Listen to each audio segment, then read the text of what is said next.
Hi, I'm Ryan Davis. And I'm Kiernan Schmidt. And this is Out of Office, a travel podcast. This seat taken. Hey, Kiernan. Hi, Ryan. How are you? I'm good. How are you? Oh, I'm so happy. You know why? Why? Because we are talking about Rick Steves today, my favorite travel writer. Rick Steves in the weekly top 40? Rick Steves in the weekly top 40. I don't know what that is. No, that's Rick Dees. Is it that from the radio? Yeah, it's from the radio. Do they have a podcast? First there were books, then there was radio, and now there's podcasting.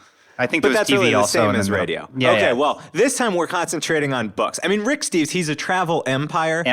But the books are sort of the mainstay. And we have him on the show today. No. We don't have him on the show today. No, he was too busy. We wrote to his people, and his people, who are very nice, by the way, and who I hope have started listening based on the outreach, were very kind, and they said he's a little busy, but check back. They said to check back. Oh, right. They did the old circle back. Yep, they want us to circle back, and so I've got it set on my calendar. I've got the day. I asked for an exact date when they would like me to check back. And you can bet that I'll be checking back. So as a bit of a sweetener, trying to get the man himself, Rick Steves, on the show, I thought today we would do a love letter to Rick Steves. Is this the first love letter you've ever written to a man? This is the first love letter I've written to a man. That's right. Yeah. You don't have any to Teddy Roosevelt? You've just written, you sat him aside, and like, I can't, there's no one to send this to. Can I tell you a very fun love letter story? Of course. When I was in 6th grade, I had a crush on a girl named Dana. I feel like I probably shouldn't say her full name, but if she's listening, she knows who she is. And I thought, when you watch these sitcoms, you always see that they do these like notes, these like love letters that you put in each other's lockers. Right, yeah. So I thought I'd do that. Of course, this was pre-cell phone, everybody.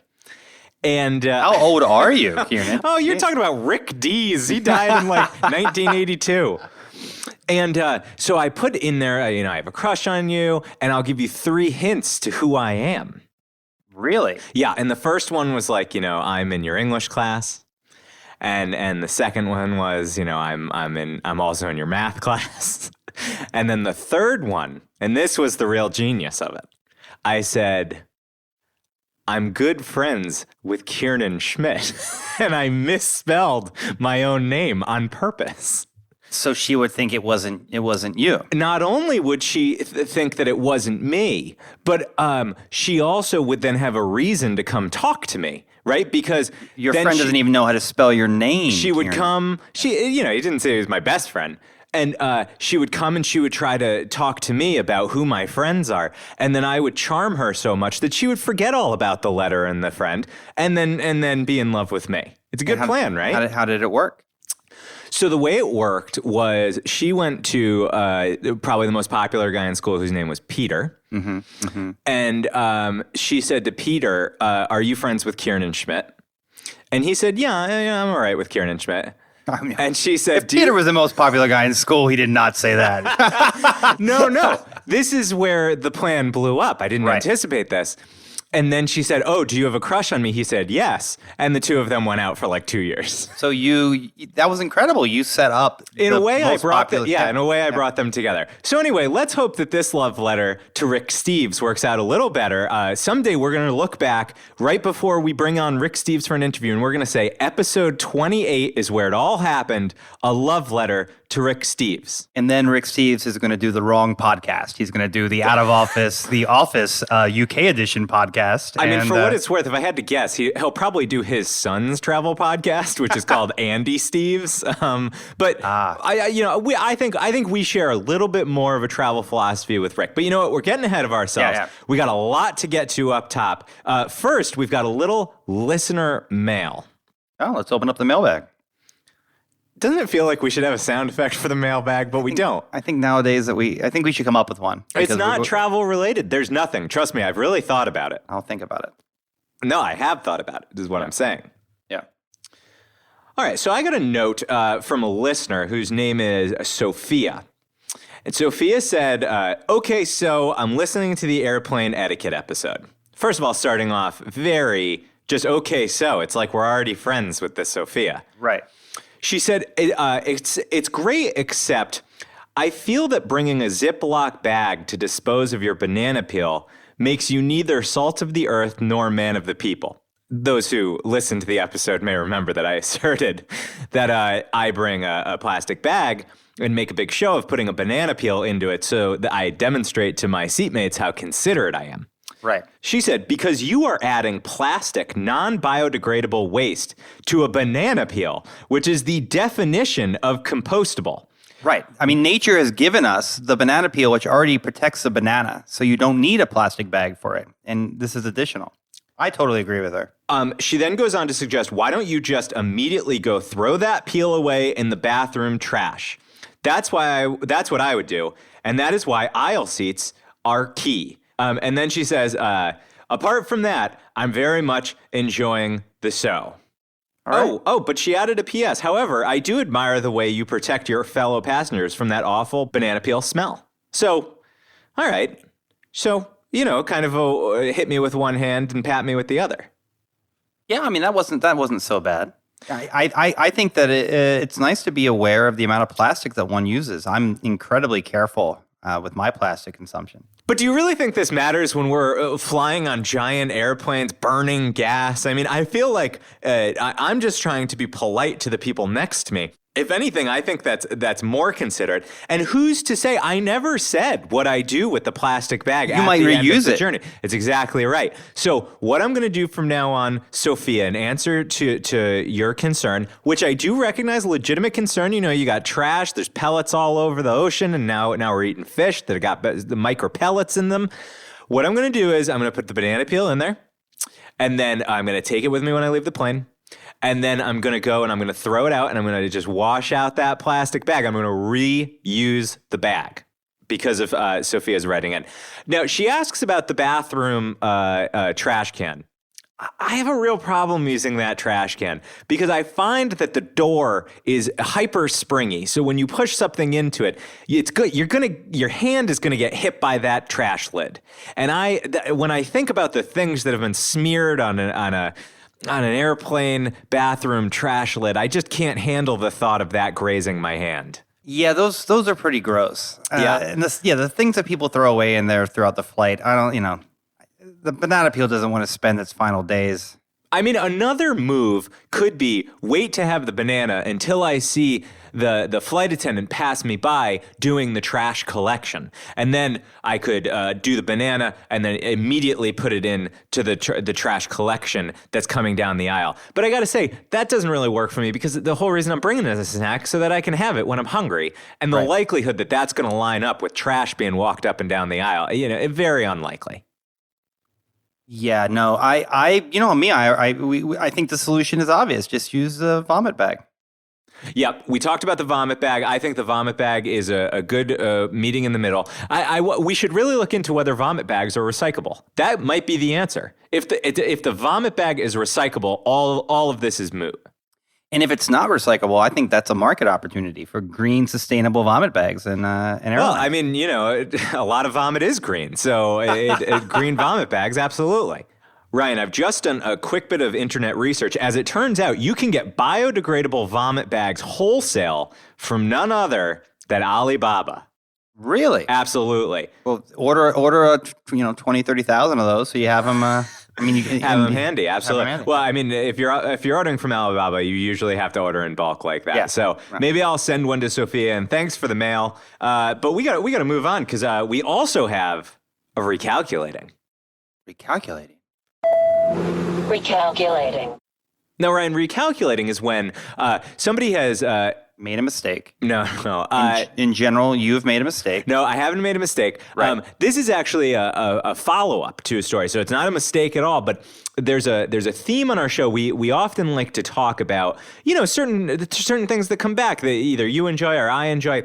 And one thing that we've really been on the cutting edge of is WOW Airlines. You called WOW Airlines going under long before it happened. May have been the cause of it.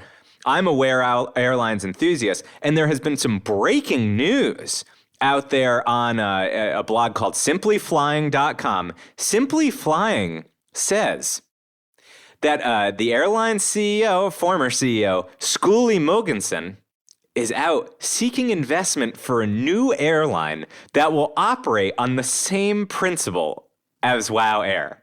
Can you think of anybody less like you'd want to give money for to run an airline than someone who just had an airline collapse? You know, don't you think that like it's a hard sell. It's a hard Peter sell. Principing, a little too much. It's like it's but then again, it's like fool me flying WOW Airlines once, shame on you. Yeah. The new airline would effectively be WOW Air relaunched. And to quote, in fact, the airline would buy WOW's remaining assets. The airline would initially be launched with 5 aircraft, composed from 5 of the aircraft that were in the original WOW fleet. He's going to buy those at bottom dollar because WOW's out of business. So that's an interesting... It's sort of an interesting business strategy to immediately to go under and then start the company up again and then rebuy your assets at a discount from yourself. And that's why we're proud to be announcing that we're starting Pets.com, the one-stop pet shop. That's really for people who started using the internet in like 2002. Yeah. I was before that even. We are going to cover every iteration of WOW Airlines, from WOW to WOW to WOW. Whatever he chooses to rebrand as. If he just adds a couple W's at the end there, we're going to be there. We're going to be keeping you up to date on the cheapest way to get to Iceland. I like WOW. WOW Airlines. I can't believe it. How about holy shit? Holy shit, it's back. Yeah.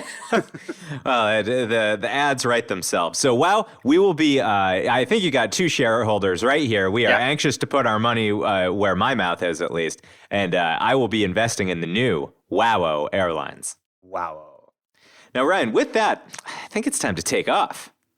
Let's make like a WOW 2.0 and take off. Do you know that's what actually they call it in this article? WOW 2.0. That makes sense. WOW 2.0. Yeah, that's hackneyed at this point. Yeah. It should be WOW Pro. WOW Premium. Yeah. WOW Reloaded. Oh, trust me, WOW didn't have premium. Flight attendants, prepare for takeoff, please. All right, Ryan, we have taken off, and it is time for us to talk about one of these few figures who have totally reinvented the industry that we love. That is one, Rick Steves. Now, I think we've well established that I'm a fan. What is your relationship to Rick Steves? So, we've talked about trip planning in a great episode on this podcast, and I've never Trip really planning been 101. Exactly. Absolutely. I've never been a trip. I've never really bought travel books. I've always been internet forward in that way. So I have seen these Rick Steves books in airports. I've seen them in bookstores. I've seen older people I know carry them, like yourself. But I myself have never read one. Well, I am significantly younger than you, but maybe more Old soul. More mature, one might say. Yeah. And you're right that you've definitely seen the books. Anytime you go to a travel section at a bookstore, you're going to see the Rick Steves book. It's a lovely kind of muted green with a yellow binding, and it's got that iconic cursive Rick Steves with a call out of the place and the year. And he only puts out travel books for Europe. But it is Europe writ large. So basically, It's Iceland to Istanbul is the extent of where he writes for. So Rick Steves is probably most famous for this book series, but he is also a television personality for his several PBS series. There's Rick Steves Europe, Travel with Rick Steves. And, if you find yourself kind of browsing the tube on a Saturday night, you will often come upon a gentleman. He's got glasses. He looks just like every friend's father that you've ever met. He does a lot of short-sleeved, button-down shirts, tucks that baby in, some dad jeans, maybe a nice khaki, often has a backpack slung over the shoulder. He's all about approachability. And the reason that he focuses on Europe, he's traveled far and wide. I mean, this guy's been in the travel business since 1976. In fact, he wrote sort of a book that's become iconic among travel readers and enthusiasts. That was called, actually, Ryan, you're going to like this. In 1979, it was called Europe Through the Back Door. Oh my, was it a gay guide? I don't understand. No, it was about, recognizing that kind of the tourist traps might be the front door. Right. But he wants to fly right in the back door. It's a more interesting experience. Yeah, that's what he gets to. Kind of his hook into travel writing is that he wants people to live like what he calls temporary locals. That's sort of the Rick Steve paradigm, is try to live like a temporary local. You'll be able to save money and have a more authentic experience. That doesn't mean you can't go to the big sites, but he wants you to get a little off that beaten track and actually engage with people in the countries that you're living in. And I think that's sort of our philosophy, right? I mean, we've talked a lot about how to really. We've never used that exact phrase before, but we've definitely discussed a lot about what it's like to really sort of experience a place like you live there. Absolutely. And, he has actually become so big in the industry that he was just recently featured in a link that I will put in the podcast show notes, which was a New York Times Magazine profile of him that was all about his philosophy that travel to Europe is sort of what can kick off that wanderlust in people that are somewhat skeptical about their ability to travel. I want to just quote it quickly because I think it's so much in keeping with how we feel. Rick Steves desperately wants you to leave America. The tiniest exposure to the outside world, he believes, will change your entire life. Travel, Steves likes to say, quote, wallops your ethnocentricity and, quote, carbonates your experience and, quote, rearranges your cultural furniture.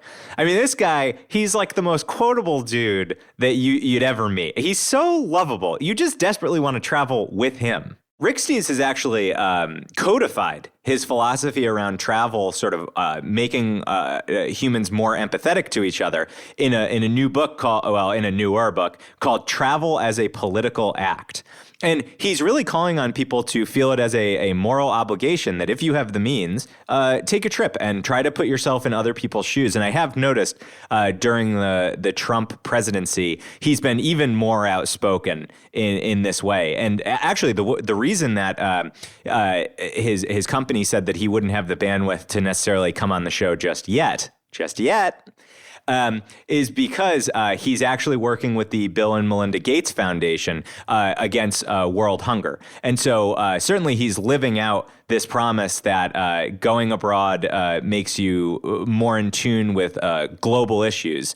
So Ryan, I think a lot of our listeners are a lot like you, where they are skeptical of picking up and reading a travel book. Now, if you want to go full into my philosophy on trip planning, go back to Trip Planning 101, one of our first episodes, one of the real gems. One of our best performers, if I'm not mistaken, Ryan, right? It's a classic. A classic, absolutely. Yeah. Already in that Apple Hall of Fame. And it's not actually.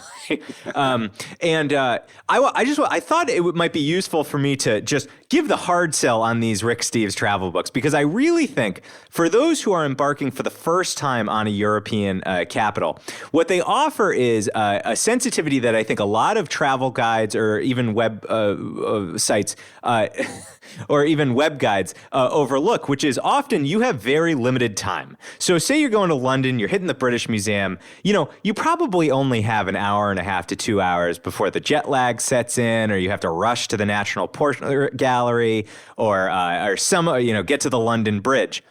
And so what he does is he basically says, if you've got an hour and a half, 2 hours, here is the exact footpath to take, including all the way down to hand-drawn maps of where to walk on the floor.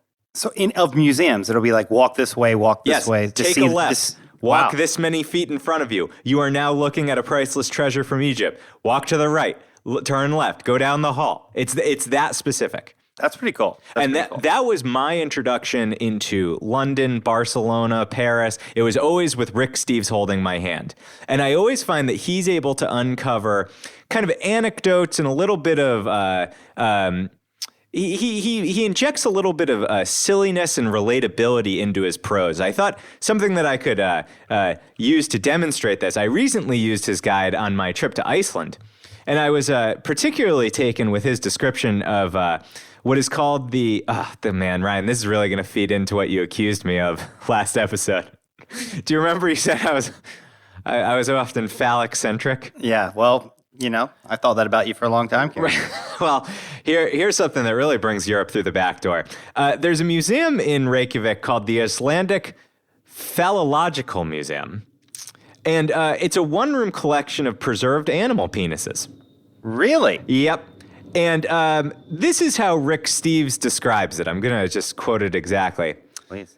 You'll see a seal's schlong, a wolf's wang, a zebra's zipper trout, a fox's frankfurter, a giraffe's gherkin, a dog's dong, a badger's baloney pony.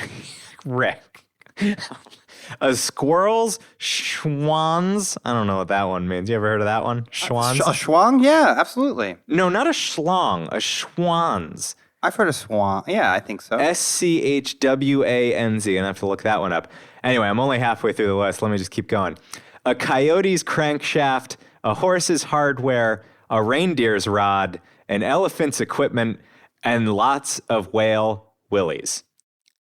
So that gives you a sense of the type of description. But do you see what I'm saying? It's much more colorful than your typical travel post. You feel like you're really with a friend as you go through these places. We did an episode on Iceland, and you never mentioned this museum. I will tell you. I got to go to Rick Steve for these suggestions. That description was not enough to get me there. Actually, I felt like that description was just enough for me. That's enough for me to go to Iceland now. You know?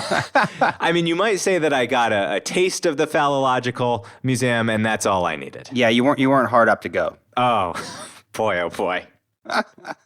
And Rick actually has such a devoted following that, much like you've got your Deadheads, you've got, Theodore Roosevelt, Ted Heads, his followers call themselves Ricknicks. Really? Yeah, because he's a little bit of a beatnik, a little bit of a hippie vibe about him. Interesting. Oh, I mean, I guess that's why his his whole travel philosophy is not like luxury, right? I mean, it's about getting to know the people. It's like, he's got a bit of a hippie style. No, very much not about luxury. In fact, it's about saving cash where you can. Really? Yeah. So this is why you love this guy so much. Ingrained in you is yeah. I mean, yeah. I definitely appreciate that he's trying to make travel as approachable as possible. And I think that we very much share that philosophy with him, that everybody can and should travel, that it doesn't have to break the bank, that it can be within reach, and it doesn't have to be scary. And even if it's a little scary, that's okay. One thing that I've heard him say on his show and on his podcasts and in his books over and over again that I think we would also repeat is that he says that if you're ever dissatisfied with a trip, if you're ever, in some place in the world and you're just saying, this is not exactly what I dreamed it to be, then you are not putting yourself out there enough. Wow. So he puts it back on the tourist. Absolutely, because it is your. I can actually remember a few nights when I was traveling alone in Europe where I got back to the hotel and it was maybe 10 at night and I wanted to go to bed. I was jet lagged, but it was Rick Steves' voice in my head telling me, "You only have so many hours in this place. Go out. Get a drink, sit at the bar, look friendly, look a little lost, and people will come out of the woodwork to help you." And that's exactly what has happened.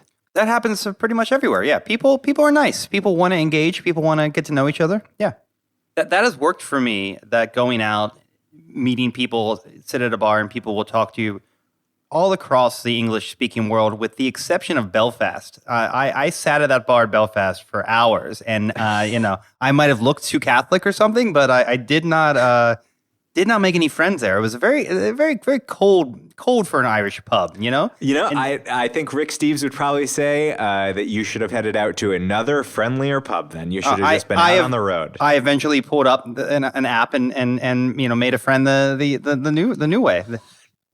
So in other words, you explored Europe through the back door. Talk about living true to Rick Steves' philosophy. Exactly. Oh man, this episode's a little bluer than we usually go. We got Rick Steves' schlong alliteration. That might be the title of the show, actually. Rick Steves' schlong alliteration. When you did the edit, you could just have you reading all those different songs. I don't know what you're talking about in edit. We do this in one take. One take. Absolutely. Flawless. And the mixing is wonderful. So when you were describing the hand-drawn maps, it made me think of the Harry Potter maps where they look at the map, and they see the steps walking on it. Mm-hmm. That's really what it reminded me of. I'm imagining this sort of magical map that you open, and it's taking you past all these great masterpieces in the Louvre or something. The Marauders map. You're talking about the Marauders map in Harry Potter. And Ryan, do you remember what they say to close that map? Definitely not, no. Mischief Managed. Mischief Managed. Oh, I think I actually do. Yeah, Mischief Managed. And the last plug that I'm going to make for Rick Steves is that I got to say I'm much more a consumer of the books than the television show, but it can be worth a quick YouTubing before you head out anywhere to watch this very charming person show you kind of the highlights. He's always up for anything. He's enjoying a drink, enjoying a sweet in the city that you're just about to visit. And there are actually 2 Instagram accounts that I think do very well at capturing his personality. Neither are the official Rick Steves Europe accounts, though, of course, I do follow those as well. So the TV show is also Europe focused. Yes. Okay, cool. It's also Europe focused.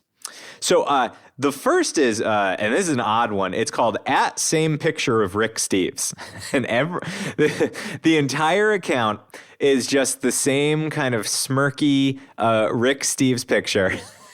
Every day. That's funny. But it just kind of shows you this kind of underground iconic status that he's achieved, that somebody has devoted an entire Instagram just to posting the one picture of Rick. I like that. That's clever. But my favorite, and I know this account has actually been contacted by the official Rick Steves account. I don't know if they're out to take it down, but I think it's wonderful as a fan. It's called @RickSteves Oh Baby, and it's OH, @RickSteves Oh Baby. And all these are simply taking cuts from the PBS show and specials and making them into GIFs. And you can feature him walking in on somebody nude accidentally. You can see him just taking sips of alcohol and his eyes rolling back with pleasure. You can see him hugging locals. I mean, this thing captures travel. To me, I mean, this could practically be a last stop for me, because when this rolls up in my Instagram feed, I know that I'm about to see something silly and fun and ready to feed my wanderlust. So I can't recommend enough @RickSteves Oh Baby, OH for O. And what's Rick's official Instagram account? Yep, his official account is @RickSteves Europe. And, it pictures a lot of just beauty shots of places that he's been. Could be a good way. This might be a good place to if you're trying to get somebody who's scared of traveling to start traveling. I think this might be some shares on Instagram, a good way to go. Yep. And if you happen to be on Rick's Instagram, you could put "heard about you on out of office." I think that would really motivate him. That is. Yeah. Well, Ryan, you are getting a little ahead of me. The final thing that I want to say about Rick Steves here today, after this love letter, begging people to go out, pay the full price for the books, watch his series, watch him on YouTube, follow the Instagram, is that today, Ryan, you remember when we first started the podcast, we had a quest for a tagline? Oh, I hope. Everybody remembers. Quest for a tagline. We all miss it. But, when you solved the puzzle and you got this seat taken and that, the ideal tagline, you can't keep going. Today, I am proud to launch a quest for Rick Steves. We are going to keep hammering this, not once I promise I won't bring it up once an episode. But I'm gonna, I'm checking back with his people right when they say that I can. I'm gonna pursue him via Twitter. I'm gonna write fan letters, and one day I feel sure that the man himself will join us here in studio on Out of Office, a travel podcast. Rick, this seat is not taken. No, please come sit in this seat, Rick. Sit, talk to us. Treat us like I feel locals. like we are so the heirs to his travel philosophy. I mean, his son might disagree with that term. Andy, I've listened to a fair amount of his podcast content. Andy is really focusing on the young backpacker kind of hostel set in Europe. And it doesn't really connect to me. I'm past that age in my life. Well, really, I was never a hostel. Did you ever stay in? Have you ever stayed in a hostel? I think I may have once or twice spent I did once. a time in sort of a place that would qualify as a hostel. But honestly, it's just I'm squeamish about the shower situation. Yeah, I stayed at a hostel in Bratislava, but it might have also been the Crown Plaza in Bratislava. So it's hard to tell. It's really hard to know. Yeah, hostel. If it says hostel, I'll typically look for some place that gets rid of that S and just calls itself a hotel, Yeah.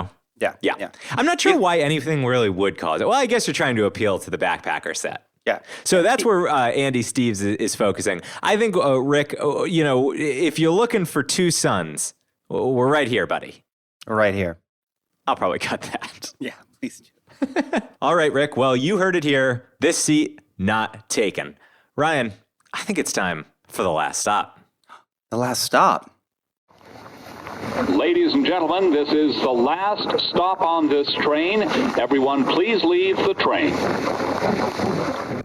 What is the last stop, Kieran? Ryan, the last stop is a beloved segment. I mean, most of the letters that we're getting from fans, they're writing in physical letters. I don't know why. I don't know how they got my address. All the letters that are coming in are saying, this last stop, this is the core of the episodes, the reason that I hang on. The last stop is the last segment in the show where you and I each talk about one thing that we've read or watched or cooked or thought about and how it feeds our wanderlust that week, keeps the spirit of travel alive even during the workaday week. So Ryan, I have to ask you, this week, do you have a last stop? I do. So I became aware of this week something called the Flat Earth International Conference. Now, folks, don't worry. I'm not a flat earther. I don't believe that Kieran is. Are you? No, I actually think that the Earth is a rhombus. I believe it's a rhombus. I believe it's a three-dimensional rhombus, which would be a diamond, I guess.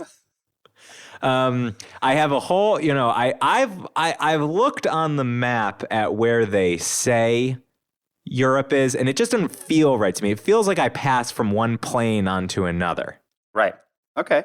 So it's like Star Trek chess, like three-dimensional chess. I don't know that. I do know on Star Wars they do have a game that is not called chess, but it is run with chess is way too sophisticated for anybody in the Star Wars universe to ever master. So it's called Dejarik, but go on. So the Flat Earth International Conference happens every year. That's every time the Earth goes around the sun. And this year, it's in the great city of Dallas. Great city, by the way, to have the Flat Earth Conference. Absolutely. I wasn't surprised, Right. But that's not what the interesting thing is. What's interesting is when they announced their conference, they also announced what they call their best adventure yet. And they're billing this as the biggest, boldest adventure, the Flat Earth Cruise 2020. And on their website, they've apparently taken a screenshot from a Royal Caribbean cruises advertisement and made a copy of it and put it on their website and just rebranded it. So we have no reason to believe that Royal Caribbean is in any way, shape, or form involved in this Flat Earth cruise.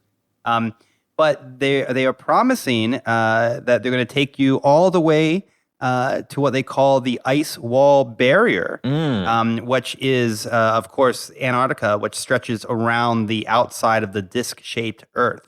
Oh, so they think when you reach the edge, you don't fall over because there's a big ice wall that's stopping you. It's called an ice wall barrier that stretches around the perimeter. Huh.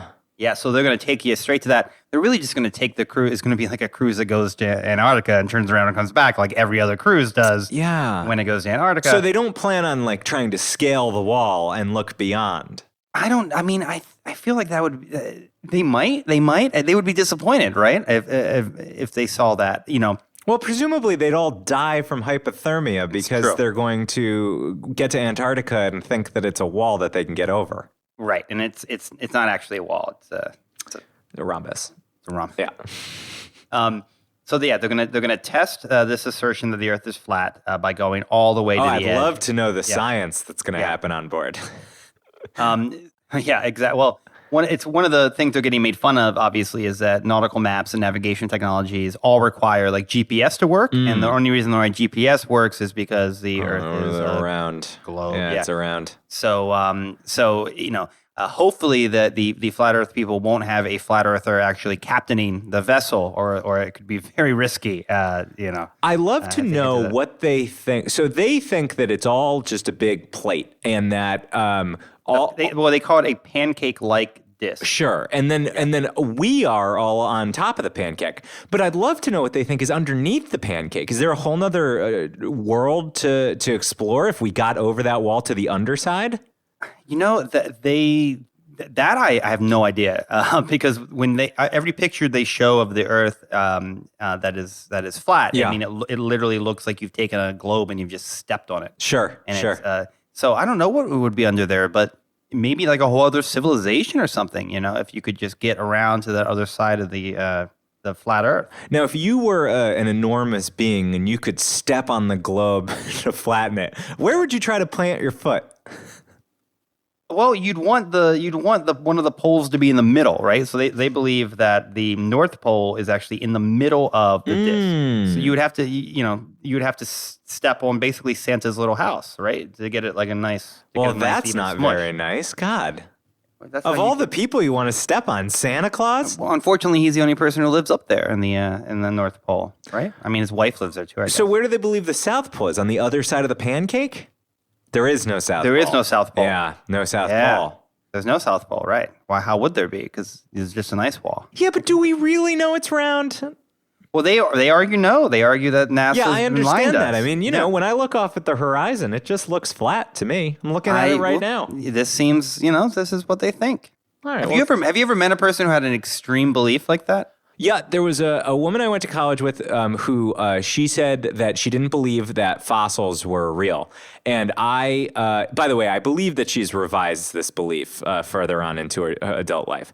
And I asked her, well, where are all the bones coming from?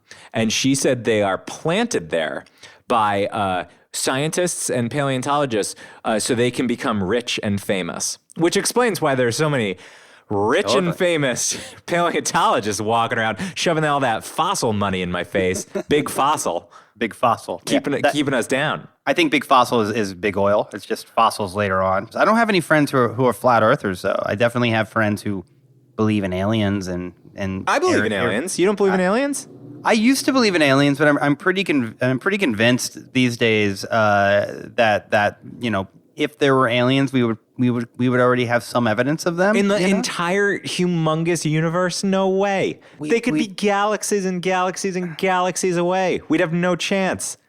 Or it's just incredibly hard to create life, and we're the most advanced civilization that's ever existed. And Ryan, for any listeners that want to join that cruise, when is it going off? It's going off in 2020. They haven't announced exactly the dates yet, but the conference is coming up in Dallas. In Dallas, Yeah. and then I'm sure they'll announce some more details. So we'll keep you up to date on the Flat Earth cruise, no question. So Kieran, let's get around to your last stop. Oh, you're making a flat Earth joke. Yeah, there. yeah. Wow. So my last stop this week is a documentary called Free Solo. Have you seen Free Solo? You heard of Free Solo? I've definitely heard of it. I hear it's a fantastic documentary. Oh, it's incredible. So it's on Amazon Prime, but you do have to buy it, by the way. So it's on Amazon, but you have to rent it. Yeah, and I rented it. I didn't buy it. You can get by on a rent. You don't have to watch this more than once. Yeah, I don't think you need to buy anything. It's not 1997. And it's about this extraordinary young gentleman named Alex, who is a free solo climber, Alex Honnold. And have you heard of this guy? I have not. No, I mean, I've seen the trailer for the film. Yeah, so he's kind of like the climbing equivalent of Michael Phelps. You know how you look at Michael Phelps and he just looks like he's meant to swim? Yeah. He's got like big arms and like fin-like hands. So this guy is like very tight and rangy, and he's got these long limbs and these hands that look like they can like cram into little cracks. So he was like born to climb. Yeah, this man was born to climb, and he loves to climb. And he does it free solo, right? He doesn't wear any harnesses. He wears nothing. So he will kind of explore these extreme cliff faces using rope and equipment, to scope him out to figure out the track that he's going to take. But then he does these extraordinary climbs, and one. Sorry. So he'll climb once with the equipment to sort of figure out the path that he can climb without the equipment.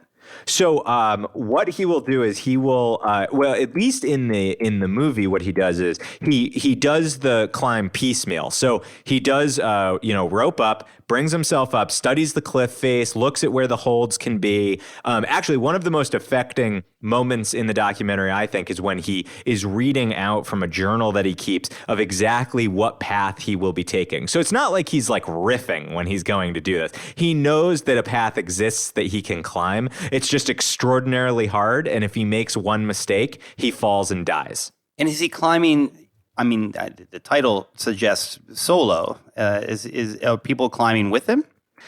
So he will train on ropes with other people, but no, he is climbing by himself. Wow. That sounds horrifying. Well, and another theme of the movie is that he's always like finding out about other climbers who are attempting similar feats who have died. And death is just this constant companion in this sport that truly is death defying. And there's no small emotional stakes here for those in the film that love him. But say, he's called to do these climbs, but fully in the knowledge that when he's on his way to go do them, this may be the last time they see him, because this is the fate that lies in store for many free solo climbers. And so he's climbed a lot of things free solo, and this particular cliff that he's climbs in this film is like especially difficult, especially tall. So this one is it's called El Capitan, and it is the famous landmark from Yosemite National Park.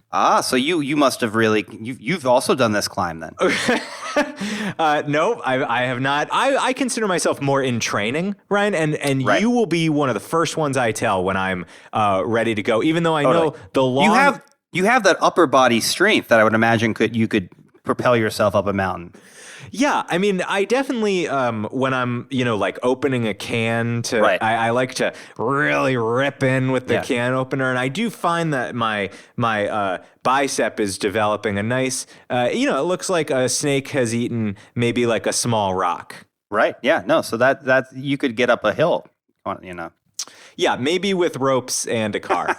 So, Ryan, the granite wall of El Capitan is actually 3,000 feet. And it is basically straight up. I mean, there are cracks and crevices, but this thing is, to my eye, it is almost flat. And the handles that he is finding are these tiny little nubs where you can like just get a thumb inserted, a foot tightly balanced on it. So I will say, though, the videography of the documentary is reason enough to watch it. The film crew actually does kind of develop into a set of characters. They're hanging off this cliff face too to capture this amazing feat, and the just sheer immensity and glory of El Capitan. It's basically another character in the movie. Does he do this in one day, or does it require him to sleep on the cliffside? Well, Ryan, spoiler alert for anyone that wants to listen, you can turn off now. He not only does it, he completes it in under 5 hours. It is like watching a true Spider-Man. That's fantastic. My cousin is a climber, and he told me that on when you go really high, when you're doing really, really tall climbs that can take multiple days, you'll sleep on the face of the mountain, and people above you will have to pee because people have to pee. Oh dear. And so throughout the night, pee just rains upon you at the busier climbing mountains. Good Lord! Isn't that disgusting? Yeah, that's completely revolting. It's like Trump going to Russia. It is. It's very Trumpian. No, that sounds like a nightmare, and it gives me even more reason to stay away from cliff faces. Yeah. So if you've ever been interested in Yosemite, absolutely, before you go, watch Free Solo.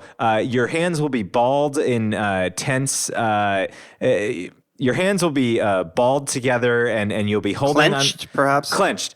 Your hands will be clenched out of fear as Alex climbs up this cliff face. But it will certainly make you appreciate yet again the majesty of America's national parks. Well, I look forward to doing a little climbing with you maybe soon, Kieran. We can hit the well, I guess it would be a very junior mountain, like more like a hike. Yeah, let's go hiking. Maybe we could go hike from like 34th Street to 48th Street and see a show. Yeah, definitely. Well, what are we talking about next week, Kieran? More Rick Steves, or we're gonna pivot? It's a fine question. So next week we have just a wonderful interview. I'm so excited to share with you. We have the author of a cookbook. The cookbook is called Feast: Food of the Islamic World. And the author's name is Anissa Helu. And she's a wonderful writer who explores and researches and records for us 300 recipes gathered from across the Muslim world. And she really draws together travel, culture, and history in a fascinating way. And just putting together this book brought her from Lebanon to Senegal to Indonesia. I mean, just extraordinary travels and an extraordinary person. So you can look forward to that interview with Anissa Helu next week. That sounds fantastic.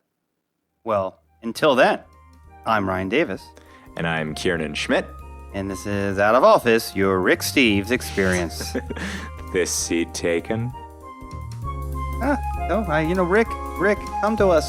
Please, Call us. Rick. Please. I mean, I've already called. He can call if he wants. He sent his people. We Yeah. talked about gelato for what it's worth. We exchanged some emails about gelato, so that was nice.